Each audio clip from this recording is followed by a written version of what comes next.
내 안에 발견아 내 안에 발견아 나의 연약함 모두 벗어지리라 주의 사랑으로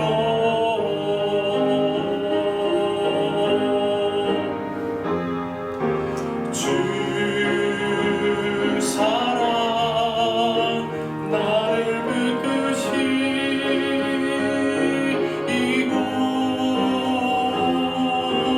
주 곁에 나를 이끄소서 독수리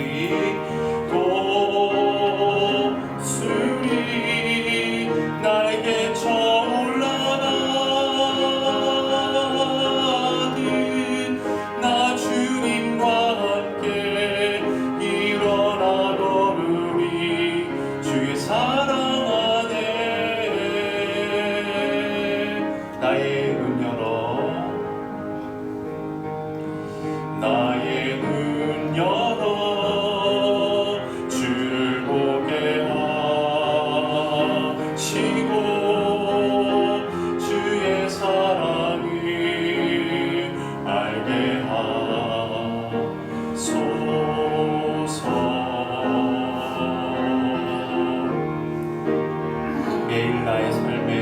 매일 나의 삶에 주 뜻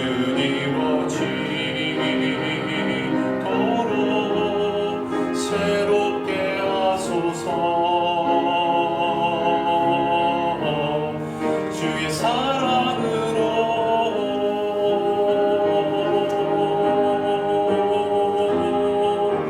주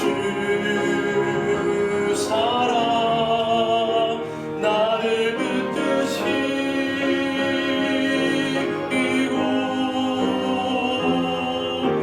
주 곁에 날 이끄소서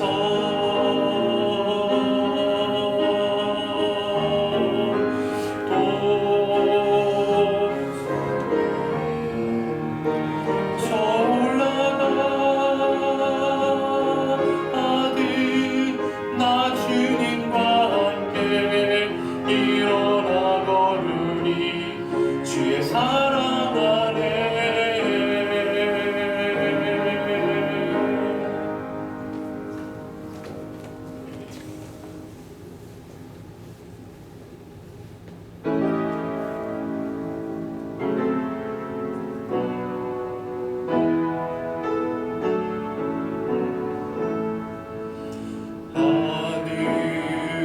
하늘에 계신 아버지 이름 거룩하사 주님 나라 임하시고 뜻이 이루어지다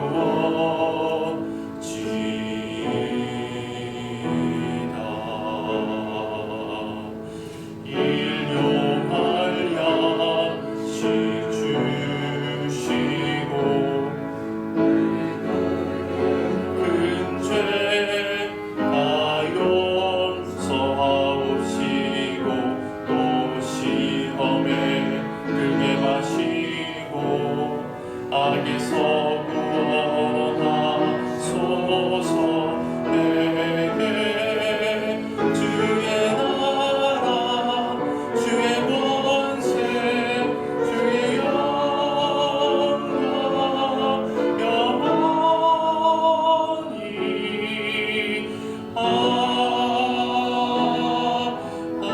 아멘.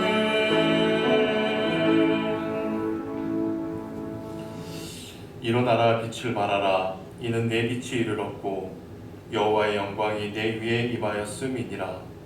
보라 어두움이 땅을 덮을 것이며 캄캄함이 만민을 가리려니와 오직 여호와께서 내 위에 임하실 것이며 그 영광이 내 위에 나타나리라.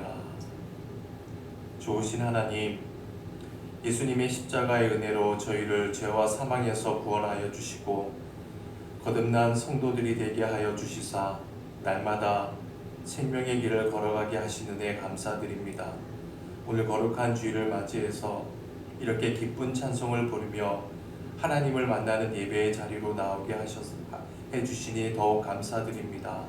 베풀어 주신 크신 사랑과 구원의 은총을 잊지 않고 오직 하나님께만 집중하며 예배 드리겠사오니 우리가 드리는 찬송, 기도, 예물, 헌신을 기쁘게 받아 주옵소서. 예수님의 이름으로 기원하옵나이다. 아멘.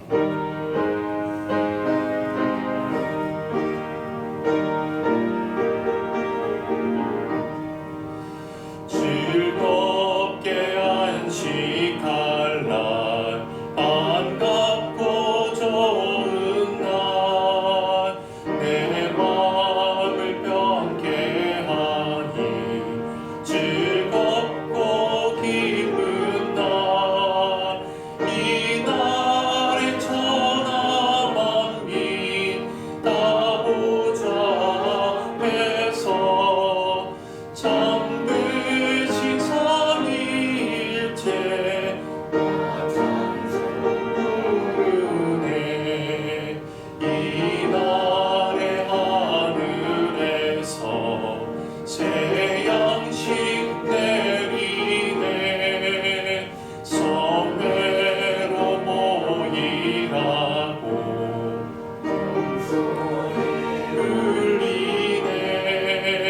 복음의 밝은 빛은 온 세상 비치며 또 영생문이 흘러 시원케 하시네.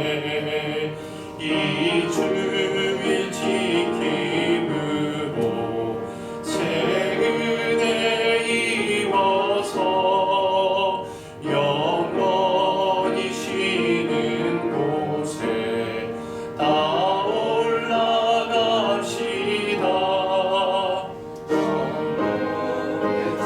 성하고 성자와 또 성령 참되신 삼위일체 다 찬송 부르세. 아멘. 여호와여, 나의 말에 귀를 기울이사 나의 심정을 헤아려 주소서. 나의 왕, 나의 하나님이여, 내가 부르짖는 소리를 들으소서. 내가 주께 기도하나이다. 여호와여, 아침에 주께서 나의 소리를 들으시리니 아침에 내가 주께 기도하고 바라리이다. 기뻐하는 신이 아니시니 악이 주와 함께 머물지 못하며 오만한 자들이 주의 목전에 서지 못하리이다. 주는 모든 행악자를 미워하시며 거짓말하는 자들을 멸망시키시리이다. 여호와께서는 피 흘리기를 즐기는 자와 속이는 자를 싫어하시나이다. 오직 나는 주의 풍성한 사랑을 힘입어 주의 집에 들어가 주를 경외함으로 성전을 향하여 예배하리이다. 여호와여, 나의 원수들로 말미암아 주의 의로 나를 인도하시고 주의 길을 내 목전에 곱게 하소서. 아멘. 나는 전능하신 아버지 하나님, 천지의 창조주를 믿습니다. 나는 그의 유일하신 아들 우리 주 예수 그리스도를 믿습니다. 그는 성령으로 잉태되어 동정녀 마리아에게서 나시고 본디오 빌라도에게 십자가에 못 박혀 죽으시고 장사된 지 사흘 만에 죽은 자 가운데서 다시 살아나셨으며 하늘에 오르시어 전능하신 아버지 하나님 우편에 앉아 계시다가 거기로부터 살아있는 자와 죽은 자를 심판하러 오십니다. 나는 성령을 믿으며 거룩한 공교회와 성도의 교제와 죄를 용서받는 것과 몸의 부활과 영생을 믿습니다. あ 아멘.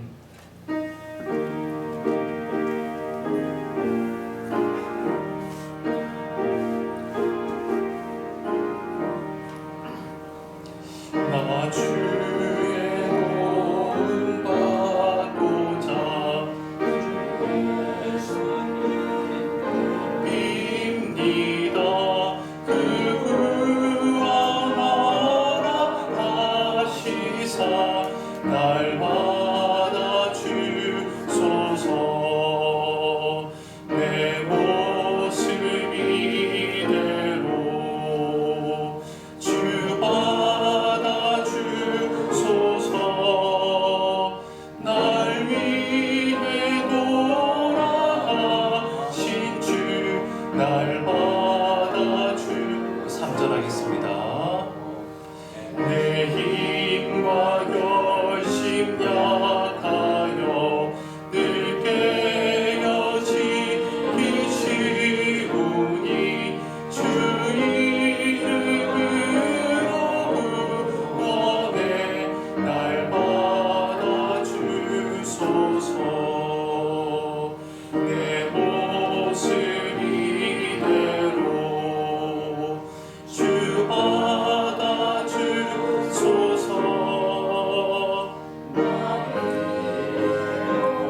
나가신 주 날 받아주소서. 내 주님 서신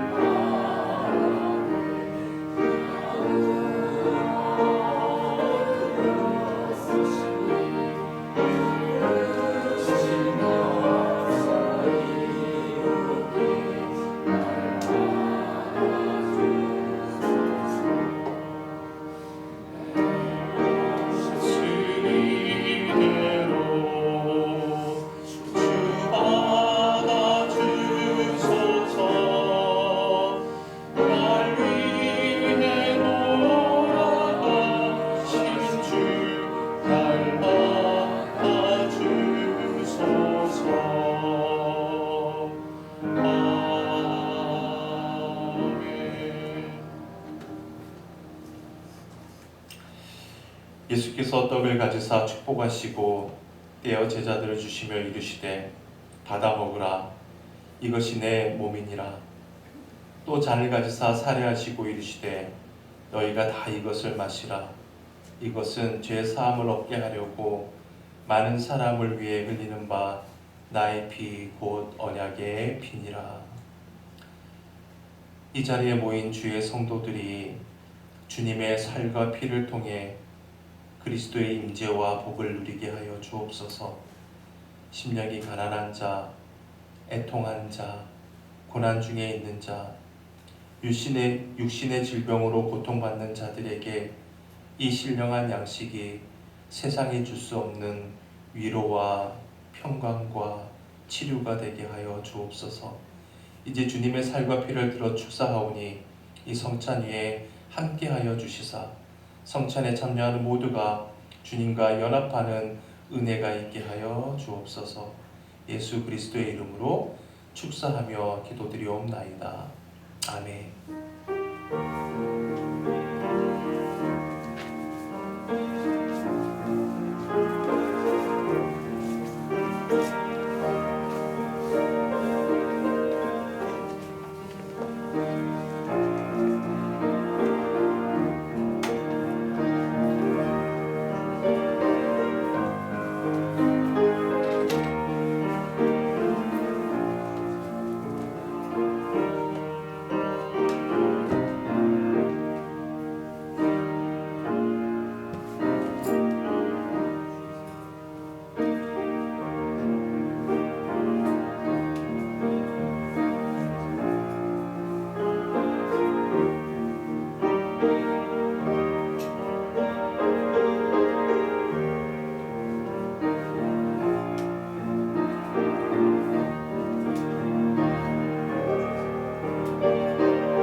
기도하실 때 회중을 대표해서 김은경 성도님께서 기도하시겠습니다.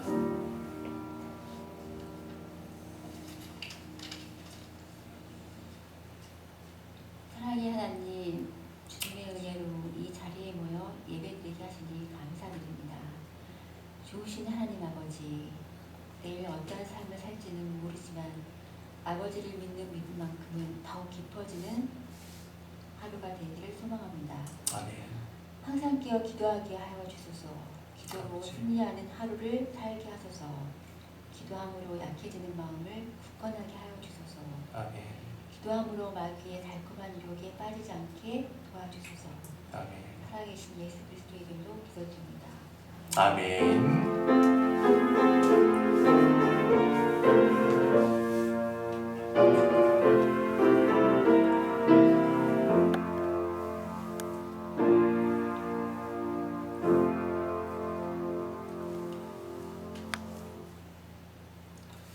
오늘 하나님께서 우리에게 주시는 말씀입니다. 요한복음 13장 3절에서 17절까지가 본문인데 우리 다 일어나서 우리 7절까지 3절로 7절까지 함께 받들어 읽겠습니다. 시작. 저녁 먹는 중 예수는 아버지께서 모든 것을 자기 손에 맡기신 것과 또 자기가 하나님께로부터 오셨다가 하나님께로 돌아가실 것을 아시고 저녁 잡수시던 자리에서 일어나 겉옷을 벗고 수건을 가져다가 허리에 두르시고 이에 대야에 물을 떠서 제자들의 발을 씻으시고 그 두르신 수건으로 닦기를 시작하여 시몬 베드로에게 이르시니 베드로가 이르되 주여 주께서 내 발을 씻으시나이까. 예수께서 대답하여 이르시되 내가 하는 것을 내가 지금은 알지 못하나 이후에는 알리라. 이는 하나님의 말씀입니다. 아멘. 얼마 전에 우리나라의 격동의 현대사를 다룬 12.6 사태를 다룬 영화를 한 편 OTT로 집에서 좀 보게 되었는데 지금으로부터 47년 전 1979년 12월 6일 당시 대통령이었던 박정희 대통령은 그의 경호실장과 함께 중앙정보부장이 쏜 총에 의해서 살해되는 끔찍한 사건이 일어나게 됐죠. 근데 여러분, 우리는 흔히 당시 경호실장이었던 차지철 그리고 정보부장이었던 김재규에 대해서는 익히 알고 있지만 그 사건 현장에 있었던 대통령 비서실장 김계원에 대해서는 잘 모릅니다. 저도 그랬고요. 당시 사건 현장에 김계원 비서실장도 동석해 있었지만 요행이 목숨을 잃지는 않았습니다. 총을 쏜 정보부장 김재규가 영문도 모른 채 별채에서 식사 중이었던 참모총장 그리고 정보부 차장부를 데리고 황급히 사건 현장을 떠나버렸죠. 그리고 대통령이 피를 흘리며 죽어있는 그 현장의 뒷수습은 자연히 남아있던 이 비서실장의 몫이었습니다. 여러분 생각해 보세요. 대통령 중심제의 나라에서 그것도 절대적인 독재 권력을 휘두르던 대통령에게 갑자기 유고가 발생했다면 게다가 그 유고의 내용이 정보부장에 의한 암살이라면 그것은 엄청난 국가적인 위기일 수밖에 없습니다. 그렇다면 현장에서 모든 것을 자신의 두 눈으로 목격한 비서실장은 응당 관계기관에 사실을 알리고 필요한 조치를 신속하게 민첩하게 취했어야만 했습니다. 하지만 그는 대통령을 살해한 범인이 중앙정보부장이라는 사실에 대해서 가장 중요한 초기 몇 시간 동안 그냥 입을 다물어 버리고 말았습니다. 그것이 세상에 알려진 대로 고의였는지 아니면 고의가 아니었는지 그 사람만 알 뿐이겠죠. 그러나 한 가지 분명한 사실은 사건 직후에 그는 대통령 비서실장답게 처신해야 할 그 기회를 스스로 놓쳐버리고 말았다는 사실입니다. 그 결과 사건 발생 수시간 후에 정보부장이었던 김재규가 스스로 범인이라는 것을 밝혔지만 결국 이 김계원 비서실장도 대통령 살해범의 공범이 되어버렸죠. 그리고 무기징역을 선고받은가 동시에 그때 당시에 계급이 대장이었거든요. 그런데 이등병으로 강등되어 버리고 말았습니다. 여러분 생각해 보세요. 별 4개의 대장이 졸지에 짝대기 하나에 이등병이 된다. 그 개인적으로 볼 때 죽음과도 같은 수치이자 치욕이 아닐 수가 없는 것이죠. 그 이후에 그는 특별 사면을 받아서 자유의 몸이 되긴 했지만 대통령 비서실장이란 막중한 책임을 맡은 자로서 결코 놓쳐서는 안 될 타이밍을 놓침으로 인해서 그에게 돌아간 불명예는 아무리 세월이 흘러도 지워지지 않을 것입니다. 제 개인적인 요담을 좀 말씀드릴게요. 제가 신학교를 다니던 시절이었습니다. 신학교 4학년 때 1998년도입니다. 거의 30년 가까이 된 얘기인데 교육전도사로서 첫 사역을 시작할 때였습니다. 일종 운전면허를 딴 지 얼마 되지 않아서 교회에서 봉고차를 운전할 수 있는 기회를 주었습니다. 그래서 한동안 신학교에서 교회까지 운전을 할 수 있게 되었어요. 신학교가 서울 은평구 신사동에 위치해 있습니다. 그러니까 서울에서 볼 때 강북의 서쪽에 있는 거예요. 강북의 서쪽 끝자락에 있고 제가 섬기던 교회는 강남구 대치동이라는 곳인데 휘문고등학교 바로 아래쪽에 위치해 있었습니다. 그러니까 거리로는 한 15km, 차가 막히지 않으면 30분이면 좋게 갈 수 있는 거리였어요. 한 번은 수요 예배를 가려고 일찍 나섰습니다. 수요 예배 시간이 7시 30분. 그래서 수업을 끝내고 조금 서둘러서 4시쯤에 출발했던 것 같아요. 그런데 며칠 전부터 이제 시동을 걸면 계기판이 자꾸 깜빡거리는 현상이 일어나는 겁니다. 밤에는 불빛이 어두워서 또 계기판을 읽기가 쉽진 않았어요. 제 딴에는 뭐 그럴 수도 있겠지라고 대수롭지 않게 생각했습니다. 그리고 시동을 걸었어요. 그런데 시동은 걸리는데 이번에는 배터리 상태를 나타내는 그 램프에 평소와는 달리 붉은 램프가 켜지는 거예요. 그리고 꺼지지 않는 겁니다. 저는 일단 시동이 걸렸으니까 붉은 램프의 의미가 배터리 방전 상태를 뜻한다면 교회 가는 동안, 운전하는 동안 충전이 되겠지. 그런 생각으로 이제 출발을 한 겁니다. 당시에 6월 초였던 걸로 기억이 납니다. 초여름 날씨죠. 그래서 에어컨을 켰는데 에어컨도 전혀 작동이 되지 않는 거예요. 이상하다는 생각은 들었습니다. 그리고 조금 가다가 이번에는 방향 지시등을 켰는데 방향 지시등 역시 깜빡거리지 않는 거예요. 그래서 창문을 열고 손을 내밀어서 수신호로 차선을 옮기기도 했습니다. 신학교에서 이제 교회까지 가려면 서울 시내를 통과해야 하는데 남산 터널을 지나서 영동대교를 건너야 하는 거예요. 중간중간 신호등에 대기하는 때가 있잖아요. 그런데 브레이크를 밟기만 하면 자동차가 쿨럭거리면서 시동이 막 꺼지려고 하는 겁니다. 그래서 잠시 정차할 때마다 사이드 브레이크를 올리고 계속 엑셀을 밟고 있어야만 했습니다. 자, 이제 겨우겨우 영동대교를 지나서 무역센터 앞에 사거리를 지나 비스듬한 언덕을 이제 올라가야 될 상황이 됐어요. 근데 그 오르막길 중간에서 갑자기 푸드덕 되더니 대로 한가운데 엔진이 푹 꺼져버린 거예요. 다시 시동을 걸려고 했는데 엔진이 꼼짝도 안 하는 겁니다. 뒤에서는 자동차들이 병적을 울려대는 거예요. 결국 차에서 내려서 마침 이제 길을 걷고 있던 행인 몇 명이 도와주어서 간신히 갓길에 세울 수 있었습니다. 당시만 하더라도 요즘처럼 차가 고장이 나면 보험회사에 긴급 출동 서비스가 없을 때잖아요. 당시 제가 운전만 할 줄 알았지 자동차에 대해서는 뭘 할 수 있겠어요? 아무것도 모르거든요.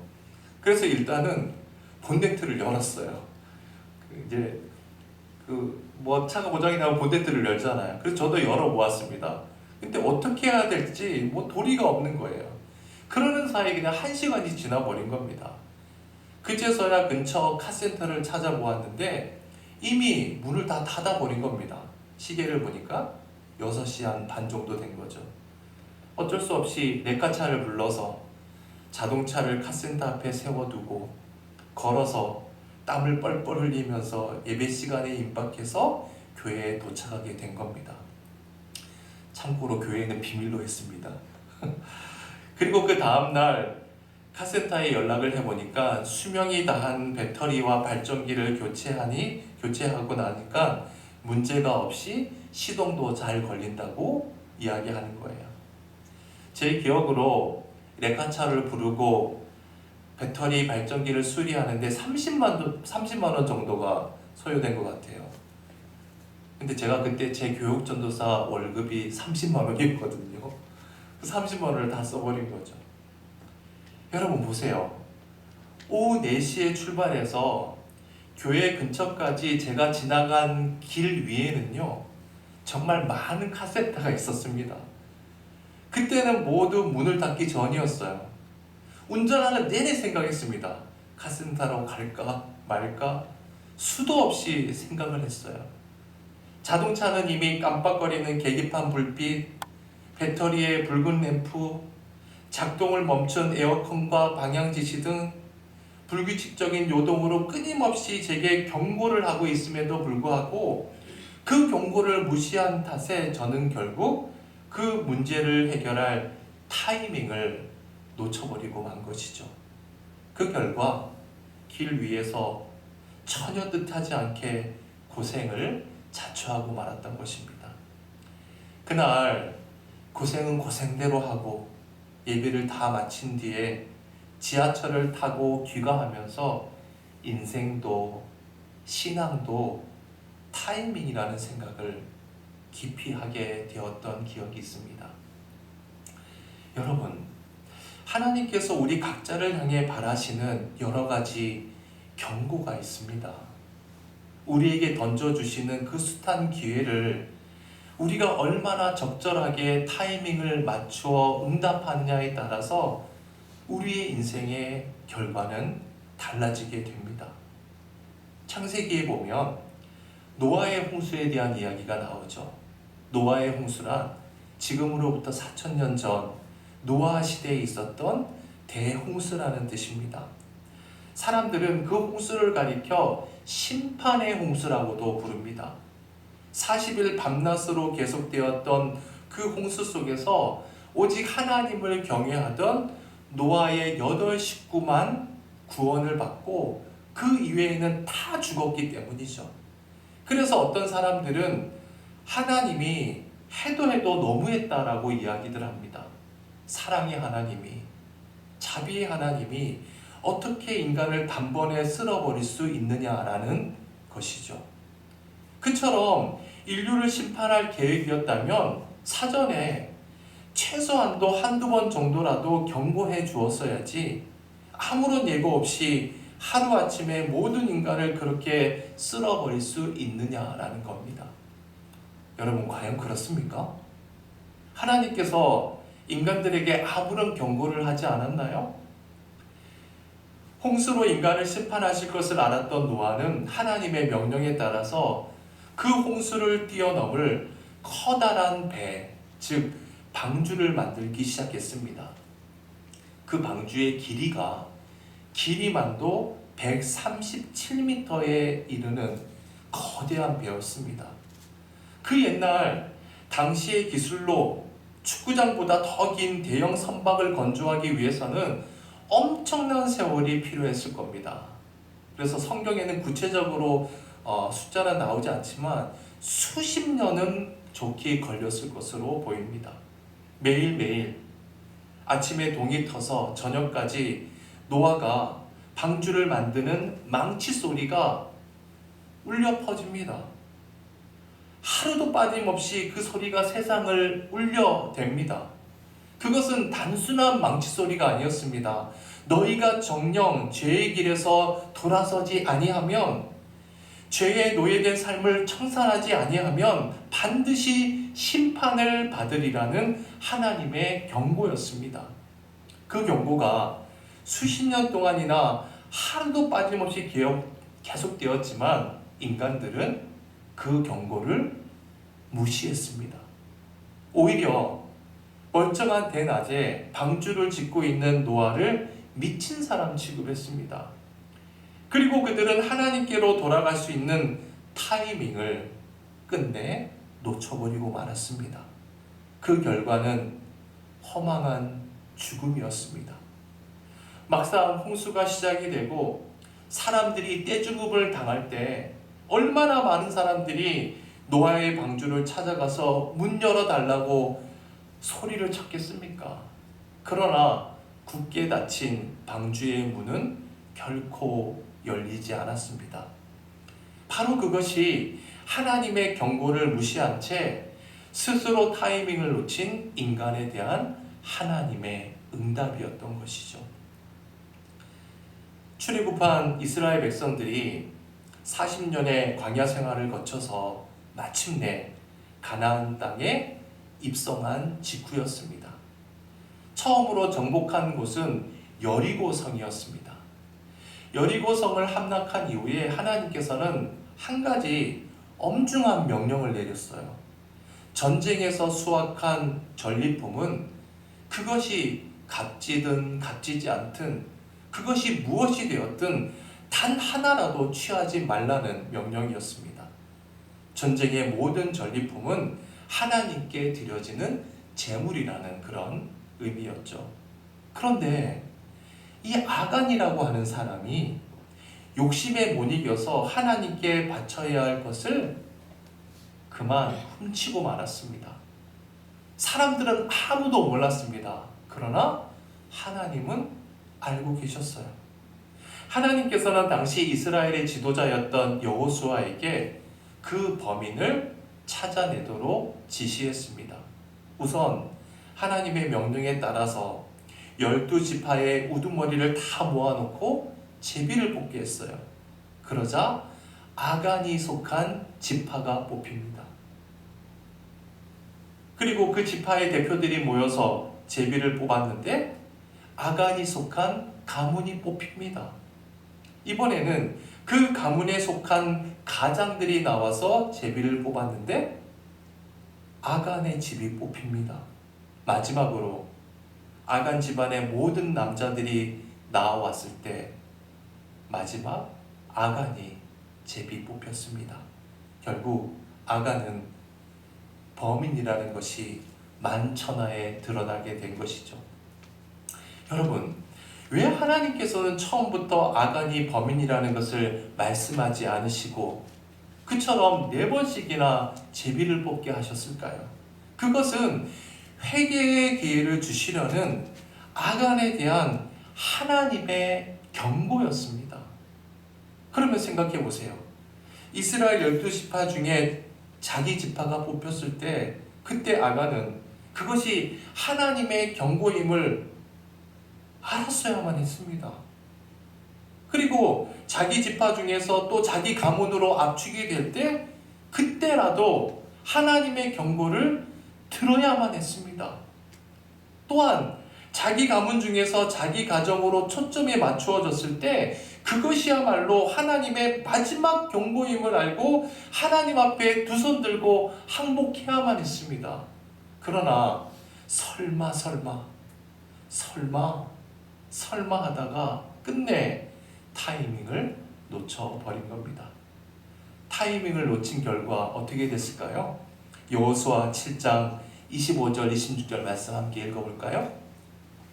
읽어보죠. 시작. 온 이스라엘이 그를 돌로 치고 물건들도 돌로 치고 불사르고 그 위에 돌무더기를 크게 쌓았더니 오늘까지 있더라. 여호와께서 그의 맹렬한 진노를 그치시니 그러므로 그곳 이름을 오늘까지 아골 골짜기라 부르더라. 결국 아간은 동족이 던진 돌에 맞아 비참하게 죽고 말았어요. 그리고 사람들은 그가 돌에 맞아 죽은 골짜기를 가리켜서 무슨 골짜기라고 불렀죠? 아골 골짜기. 여러분, 아골이란 말의 뜻이 뭔지 아세요? 괴로움, 고통이란 뜻입니다. 괴로움, 고통. 그렇습니다. 타이밍을 놓친 결과는 언제나 괴로움이자 고통일 수밖에 없습니다. 그래서 여러분, 타이밍은 너무너무 중요합니다. 여러분, 바로 이러한 면에서도 예수님은 우리의 본이 되어주셨어요. 본문이 이렇게 증언합니다. 3절 말씀입니다. 시작.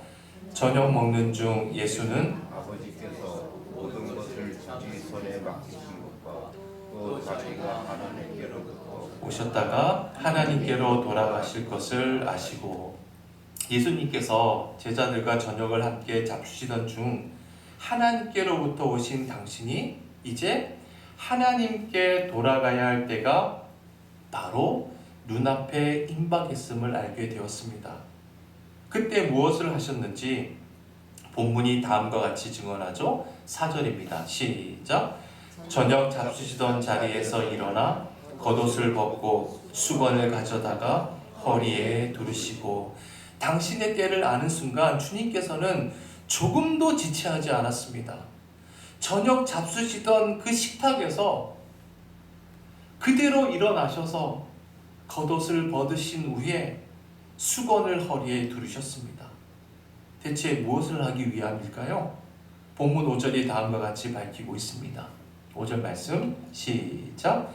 이에 대야에 물을 떠서 제자들의 발을 씻으시고 그 두르신 수건으로 닦기를 시작하여.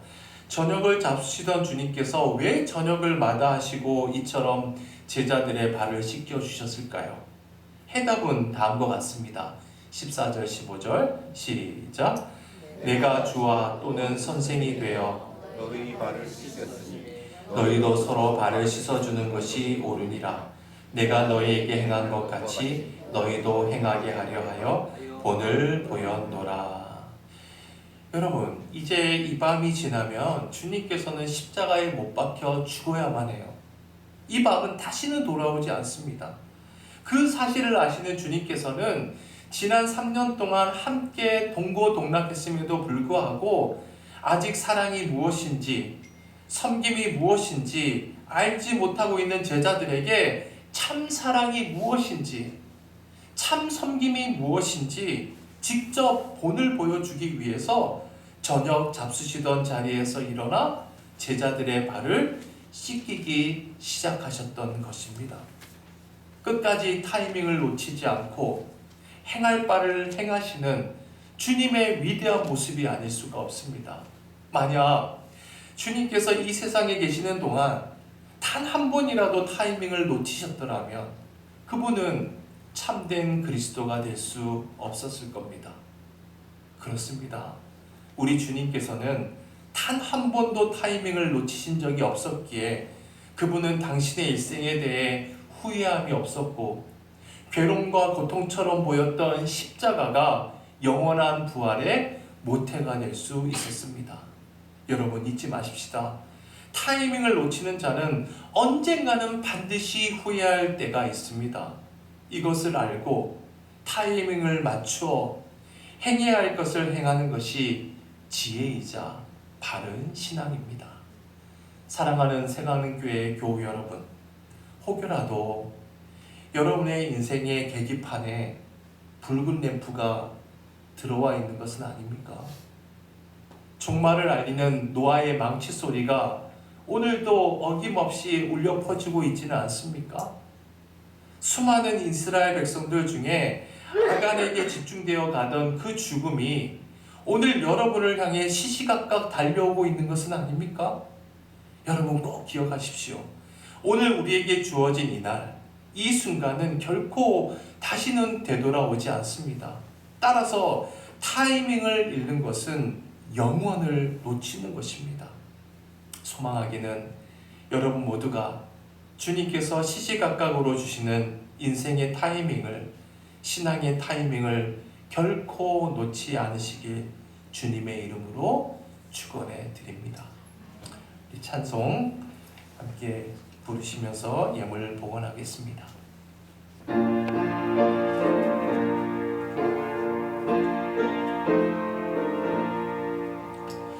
누가 주를 따라 섬기려는가?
기쁜 찬송하며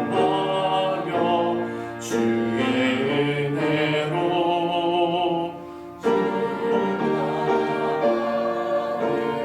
주만 따르네. 하나님, 내게 주어진 이 순간이 결코 다시는 되돌아오지 아니함을 일깨워 주셔서 감사합니다. 놓치지 말아야 할 타이밍을 놓치는 자는 언젠가는 반드시 철저하게 후회할 때가 온다는 사실도 일깨워 주셔서 참으로 감사드립니다. 주님, 허망하게 때를 놓치는 자 되지 말게 도와주시고 날마다 하나님의 타이밍에 나를 맞추는 자가 되게 도와주옵소서.